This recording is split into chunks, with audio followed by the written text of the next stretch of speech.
Hello friend, দেখো এখানে আমি রান্না করছি আজকে হচ্ছে পোলাও। তো এখানে জিরে গুঁড়ো, লঙ্কা গুঁড়ো, হলুদ, লবণ সব নিয়ে নিয়েছি। আর তলে যে ভেতরে আছে কাজু কিশমিশ সবটা দিয়ে এখন আমি চালটা ভালো করে মাখিয়ে নেবো। একটু ঘি দেবো চালটার মধ্যে, দিয়ে ভালো করে চালটাকে মাখিয়ে নেবো। আর নিচের দিকে আমার যা করছে চিকেনের রেসিপি, একটা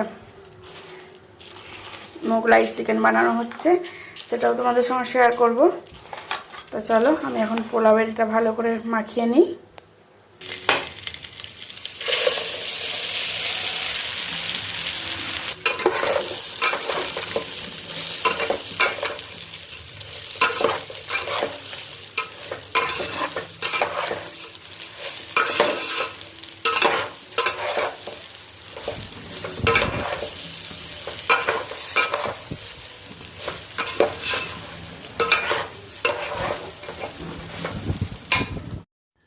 এদিকে দেখো ভালোভাবে চালটা আমি ভাজছি, আর ভাজা হয়ে গেলেই এদিকে উল্টো দিকে গ্যাসে আমি গরম জল বসিয়েছি। গরম জলের মধ্যে চিনি, তেজপাতা, একটু গোটা গরম মশলা দিয়েছি। এবার ভালো করে ভাজা হয়ে গেলে গরম জলটা দেবো। আর চালের মাপে, মানে চালের ডবল জল, যতটা চাল নিয়েছি তার ডবল জল গরম করতে দিয়েছি। তাহলে কি হয়, পোলাওটা একদম ঝরঝরে হয়।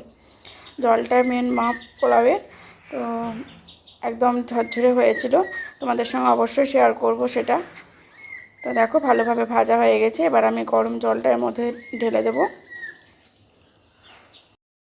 এই যে বন্ধুরা, আমি জল দিয়ে দিয়েছি। এবার ঢাকনা দিয়ে, চলো ঢাকা দিয়ে এখন আঁচটা কমিয়ে হতে থাক।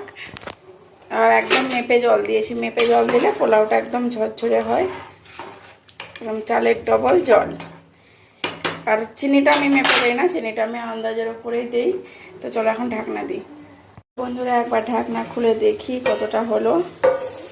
তো এই যে দেখতেই পাচ্ছ প্রায় হয়ে এসছে, জলটাও পুরো টেনে গেছে। আর এই যে দেখো খুব সুন্দর ঝরঝরে হয়েছে।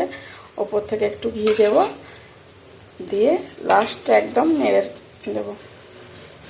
খুব সুন্দর ঝরঝরে হয়েছে, তোমরা দেখতেই পাচ্ছ।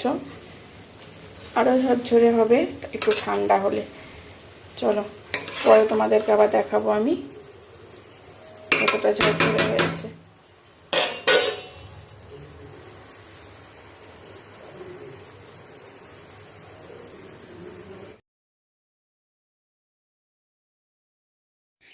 এদিকে দেখো চিকেনটা এখন কষানো চলছে, আর দেখতেই পাচ্ছ কত সুন্দর একটা কালার এসছে, আর খেতেও সেরকম টেস্টি হয়েছিল। আর এই যে এবার ফাইনাল লুকটা তোমাদের সঙ্গে শেয়ার করছি। রান্না পুরো কমপ্লিট, এবার আমরা খেতে বসবো। তো তোমরাই বলো দেখতে কেমন হয়েছে।